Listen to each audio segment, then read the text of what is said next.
pian ingin tahu siapa guru bangil itu dan bagaimana kebesaran beliau itu, lihatlah muridnya, yaitu siapa? Abah Guru Sekumpul. Jadi Abah Guru itu ke Bangil itu sekisaran tahun 62 atau 63. Jadi setelah beliau umur 20 tahun ke Bangil, semenjak bertemu dengan Guru Bangil itu sampai Guru Bangil wafat itu Abah Guru itu di dalam bimbingan beliau terus, sampai akhirnya Guru Bangil itu berucap dengan sidin betigaan, Guru Seman, Marinagu Abah Guru dan Guru Bangil, man jasadin zaini jasadin genah jaka sudah jasadin. Itu kalimat terakhir dan pertemuan sidin terakhir. Jadi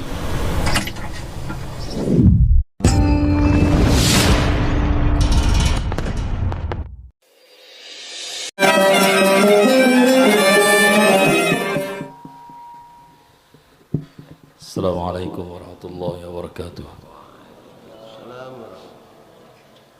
Bismillahirrahmanirrahim. Alhamdulillahirabbil alamin wa bihi nasta'in ala umuri dunya waddin, wassalatu wassalamu ala sayyidil anbiya'il mursalin wa ala alihi wa sahbihi wa man tabi'ahum bi ihsanin ila yaumiddin. Rabbi shrah li sadri wa yassir li amri wahlul 'uqdatam min lisani yafqahu qawli, amma ba'du. Alhamdulillah, kita malam ini menghauli daripada ulun lihat tadi tulisannya Haul Guru Bangil dan tuan rumah Guru Haji Asyikin. Ulun kira tadi tuntung doa habis tadi sekalinya, masih menawar ya.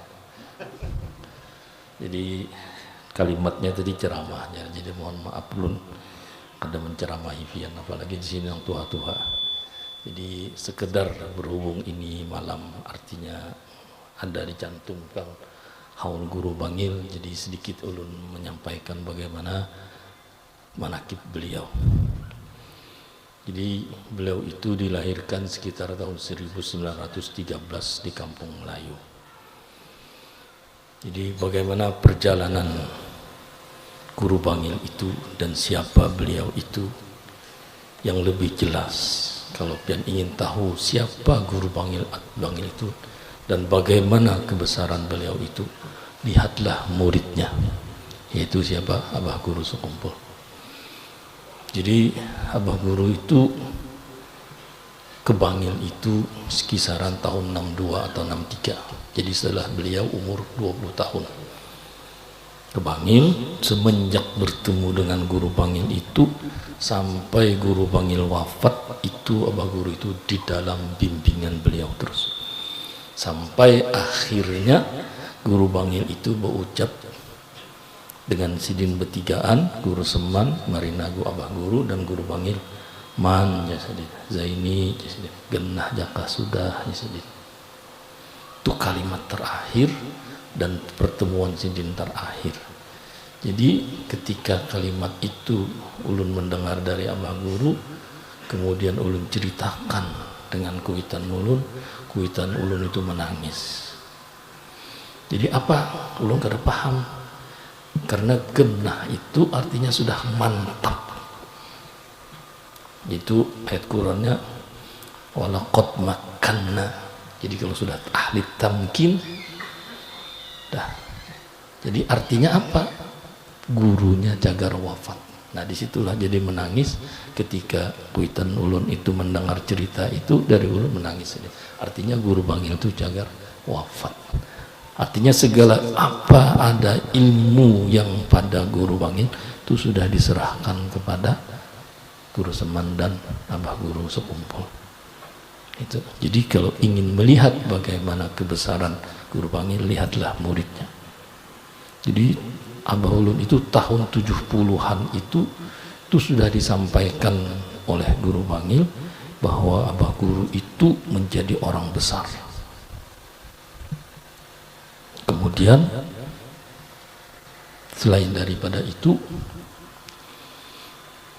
Abah Guru Bangil itu sudah menyampaikan bagaimana Abah Guru itu menjadi orang besar, dan di situ jualah Guru Bangil itu berucap, inya jasidin kumasyhurkan, aku tetap artinya mastur Jadi sejarahnya Guru Bangil itu, bagaimana hijrahnya dari Martapura itu karena ingin melepaskan daripada diserahi jabatan waktu itu menjadi qadhi di Martapura. Jadi Sidin menyembunyikan akan ilmunya dan lain-lainnya itu, sehingga menjadi hijrahlah ke Bangil. Entah tahun berapa ulun kada tahu.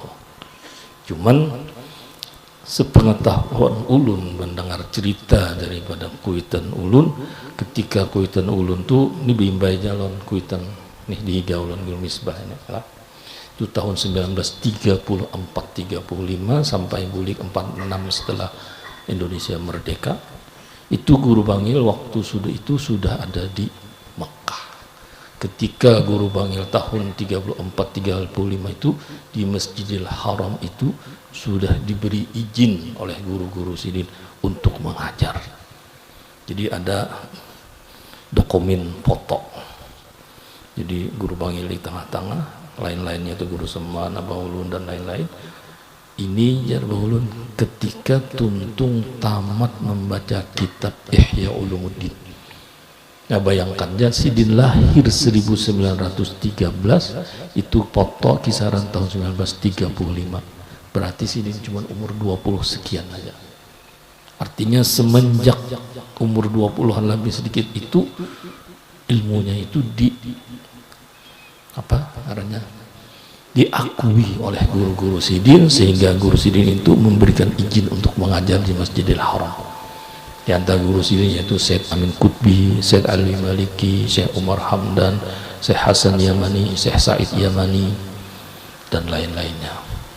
Jadi ada satu ijazah salawat yang mana yang didapat daripada Guru Bangil itu, beliau mendapatkan dari Syekh Said Yamani. Syekh Said Yamani itu anak Sidin Hasan Yamani, kemudian ada cucu Sidin ngarannya Syekh Zaki Yamani, ketika tahun 80 itu menjadi menteri minyak di Saudi Arabia. Nah jadi itu ada satu salawat yang mana salawat itu tidak diberikan ijazah kecuali inya sudah mengamalkan, dan setelah mengamalkan, setelah bertemu ya qadatan dengan Rasulullah SAW. Nah itu Guru Bangil dapat itu, kemudian diijazahkan Sidin dengan Abah Guru. Artinya ketika di Mekah masih umur 25 katakanlah 30 sudah ya qadatan dengan Rasulullah SAW. Itu cuma yang perlu dicatat, yang menjadi pelajaran bagi kita, yaitu ketika Sidin bulik dari Makkah kemudian ke Martapura, yaitu menyembunyikan ilmunya, ingin karena suka khomul, sehingga hijrahlah ke Bangil. Karena apa? Kalau orang yang pernah sudah liqa dengan Nabi itu, maka kelezatan kenikmatannya tidak ada lagi kecuali Rasulullah SAW. Nya tidak lagi menginginkan ini jabatan, tidak lagi ingin masyhur, semuanya itu mengganggu. Itulah yang dikatakan Imam Ghazali ala rintangan-rintangan yang mengganggu yang harus dibuang, sehingga beliau hijrah ke Bangil. Kemudian di Bangil itu bukan berarti Sidin langsung mengajar, kada. Datanglah Habib Husin bin Muhammad bin Tahir Al-Haddad ketika ke Bangil. Habib Husin itu makam Sidin di Tegal dengan Kuitan Sidin di Muhammad bin Tahir Al-Haddad. Nah, ketika Habib Husin datang ke Bangil, disitulah Habib Husin itu tolong carikan yang namanya Syarwani orang Banjar. Lalu mendapat, disitulah Habib Husin itu menyuruh, kamu mengajar. Lalu setelah disuruh itu, apakah Sidin langsung membuka majelis? Kada. Nah disinilah Sidin, karena sama-sama berteman dengan Kiai Hamid Pasuruan, dan Kiai Hamid ini murid daripada Habib Ja'far bin Syaikhan As-Segaf di Pasuruan. Nah setiap orang kiai-kiai daripada Jawa itu ingin menuntut ilmu kepada Kiai Hamid, maka disitulah Kiai Hamid itu datanglah mengajilah kepada Guru Bangil. Nah, disitulah memulainya sampai tahun 62 atau 63 guru Abah Guru itu ke situ. Itu belum, Mas Sidin masih belum bikin pondok. Mas Sidin bikin pondok itu tahun 70-an. Murid Sidin yang pertama yaitu Guru As'ad di dalam pagar sudah wafat meninggal. Nah, setiap kali Guru Bangil itu mendapat kesukaran atau yang mendapat ngalih di dalam suatu masalah di agama ini, maka yang datang ialah Imam Ghazali dan Habib Husin bin Thahir Haddad itu. Jadi setiap apapun permasalahan itu, inilah yang datang menuduhkan. Artinya apa? Sebagaimana Rasulullah SAW Abul Arwah, nabi-nabi yang lain itu di bawah daripada Rasulullah SAW, Imam Ghazali itu Qutbul Ulum, maka Guru Bangil itu adalah khalifahnya daripada Rasulullah, daripada Imam Ghazali.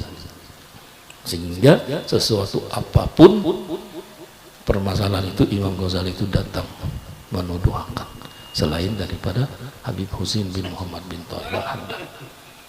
Ini sebagian daripada manaqib Guru Bangil. Jadi disitulah Sidin itu di Bangil itu sehingga sampai wafat. Jadi teman Sidin, kawan Sidin di Bangil itu yang selalu jaga kita itu apa, jurang kalau zaman anak-anak muda ini grup di WA. Nah itu lah. Jadi grup ini ada. Jadi orang wali-wali itu ada grupnya juga, tapi sesama inya juga.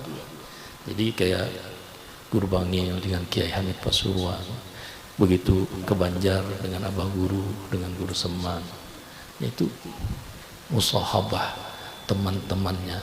Inilah yang dia namanya sebagaimana sabda Nabi, 7 golongan.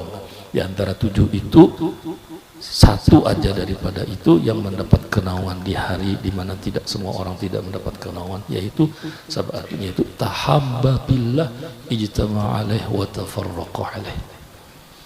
Jadi sinilah orang-orang soleh itu saling mendoakan, bersahabat, sehingga ketika bagaimana cerita itu Guru Bangil itu bersahabatnya, artinya walaupun ini murid dengan Guru Abah Guru itu, ketika Abah Guru haji itu setiap malam di pondok itu sembahyang hajat, baca Yasin, mendoakan mudah-mudahan Abah Guru itu selamat dan diterima haji mabrur. Kita kira-kira jangankan orang, anak dengan paling seminggu sekali mendoakan ketika masjid setiap malam.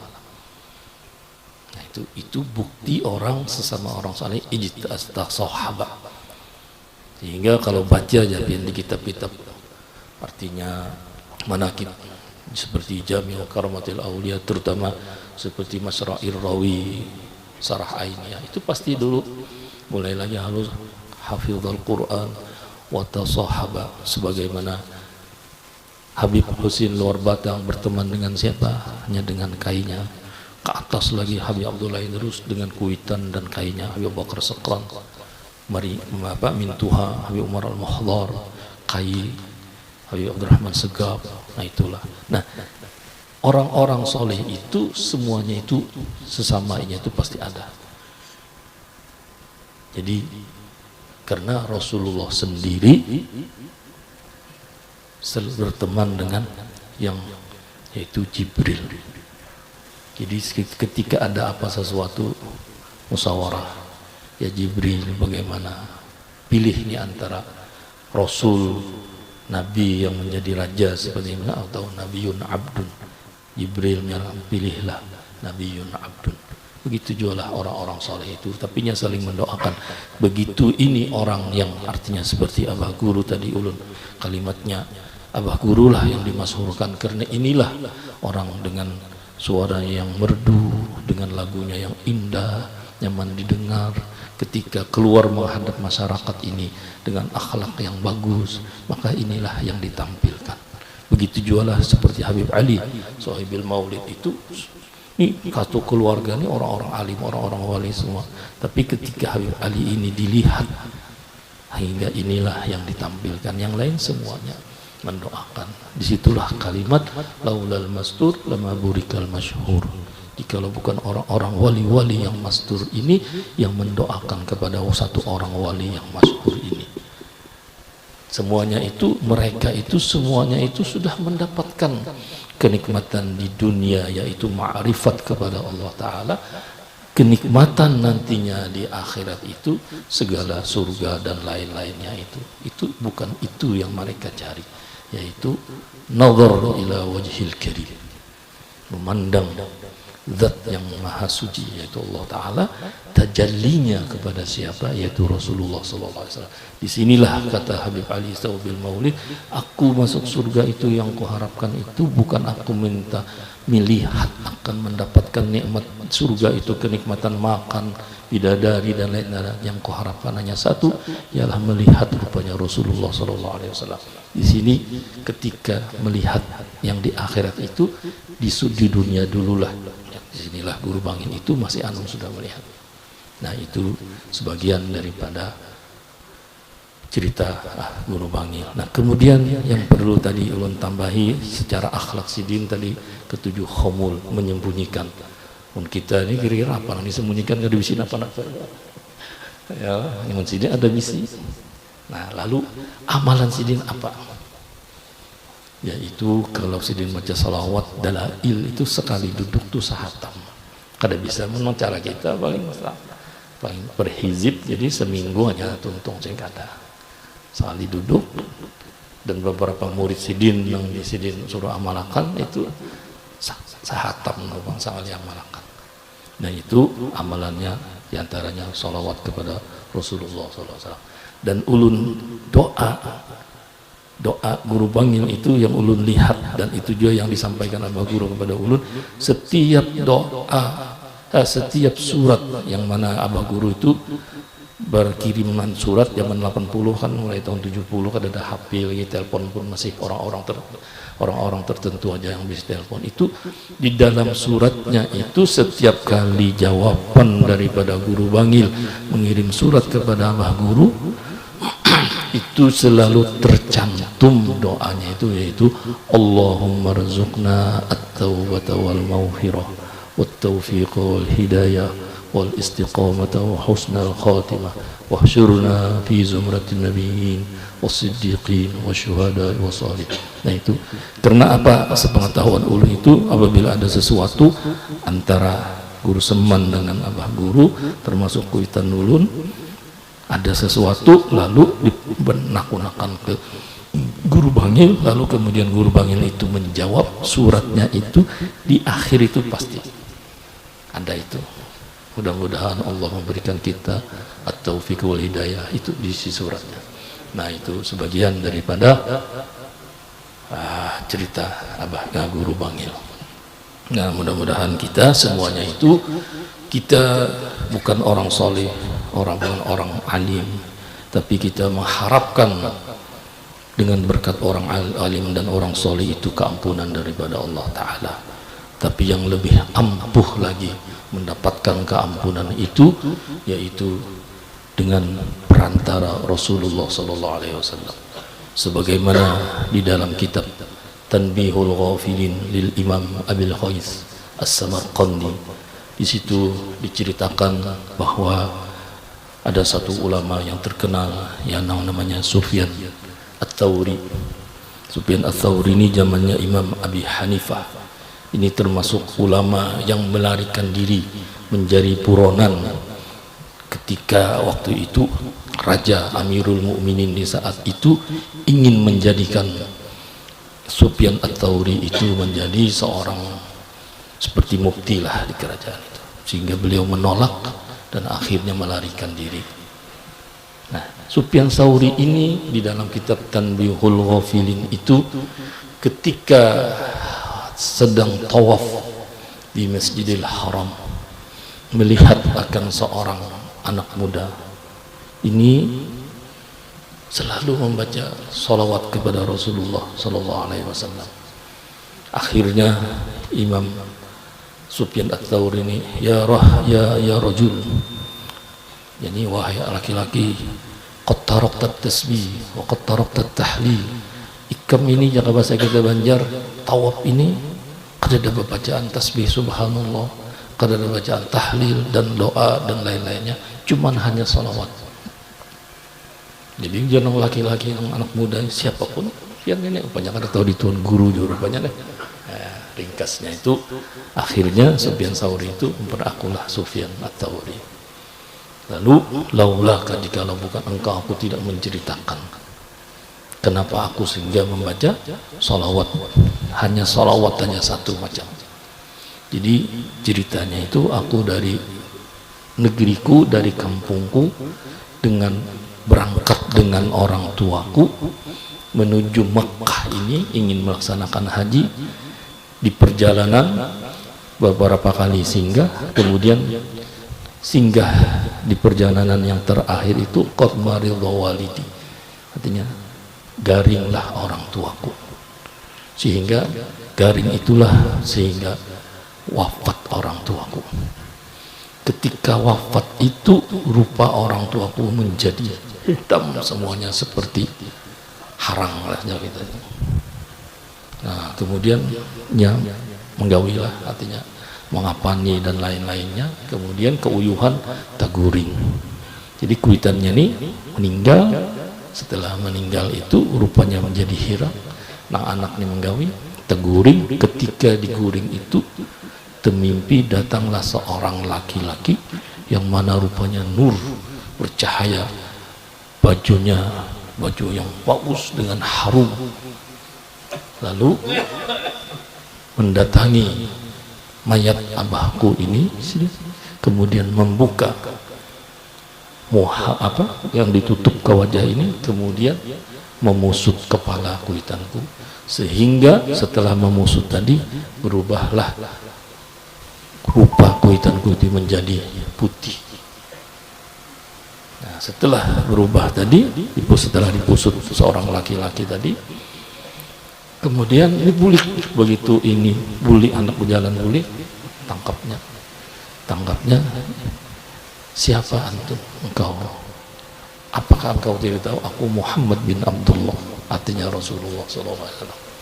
Bagaimanapun ini ceritanya, kuitanku ini menjadi ketika wafat rupanya menjadi hitam, sehingga di situ setelah Rasulullah itu memperkenalkan diri bahwa ia sebenarnya Rasulullah SAW, bahwa orang tuamu ini gawiannya maksiat saja, cuman setiap malam tidak lupa dia selalu membaca salawat kepadaku.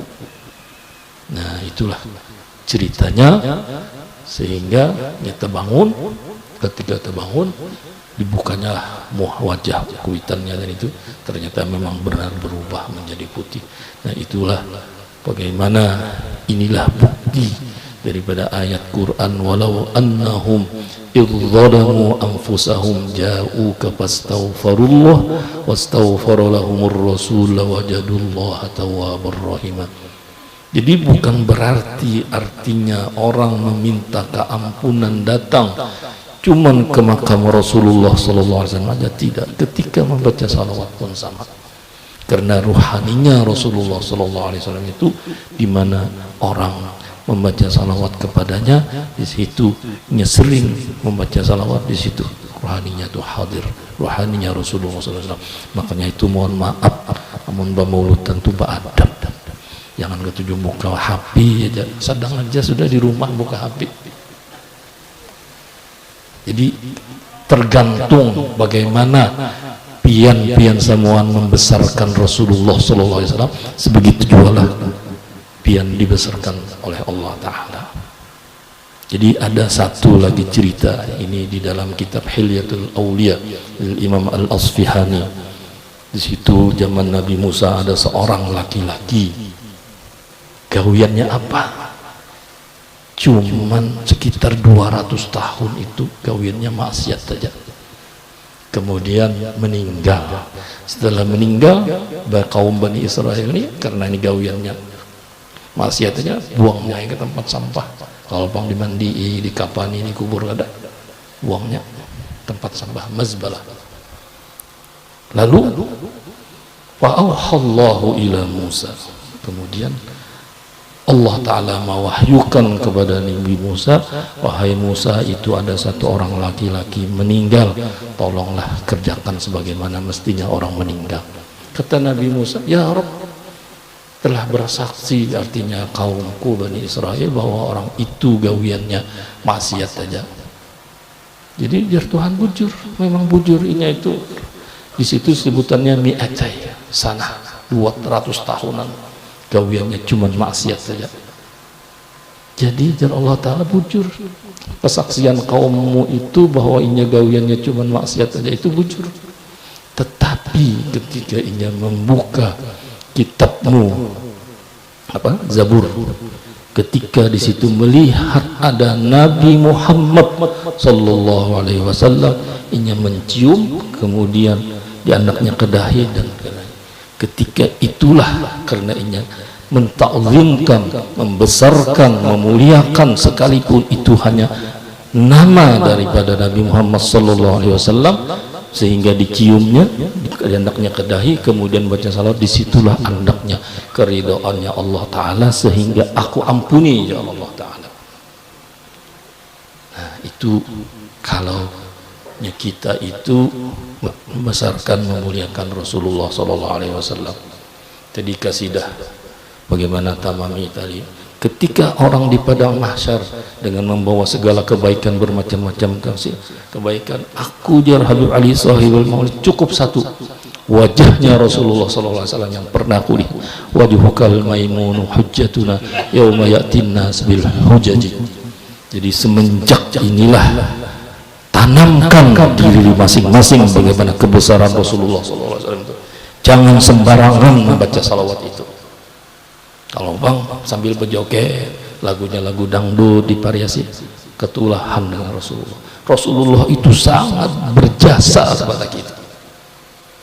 Tidak ada satupun umatnya, tentu orang yang sudah mati husnul khatimah, yang akan masuk neraka. La arda wa wahidun min ummati finnar, kata Nabi, aku tidak ridha satupun daripada umatku yang ada di dalam neraka.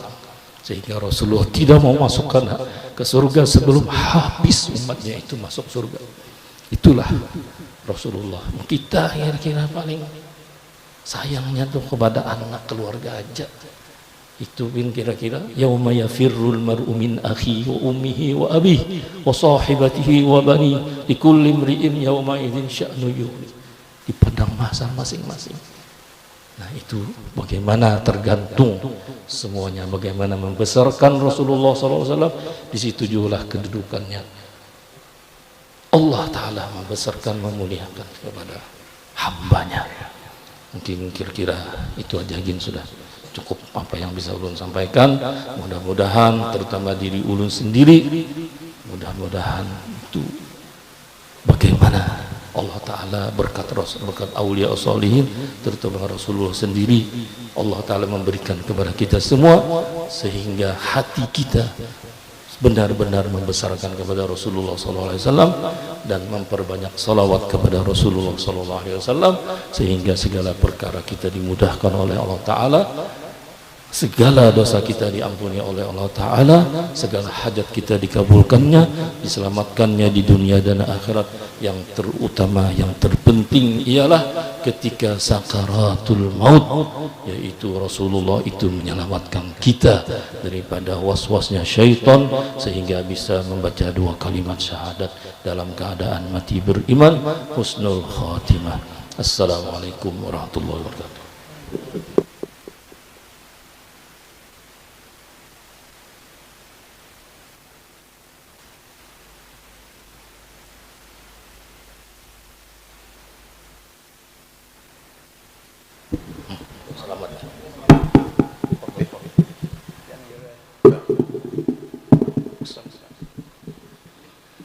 Amin amin ya rabbal alamin. Bismillahirrahmanirrahim. Alhamdulillahirabbil alamin. Allahumma shalli wa sallim ala sayyidina Muhammadin wa ala alihi wa sahbihi ajmain.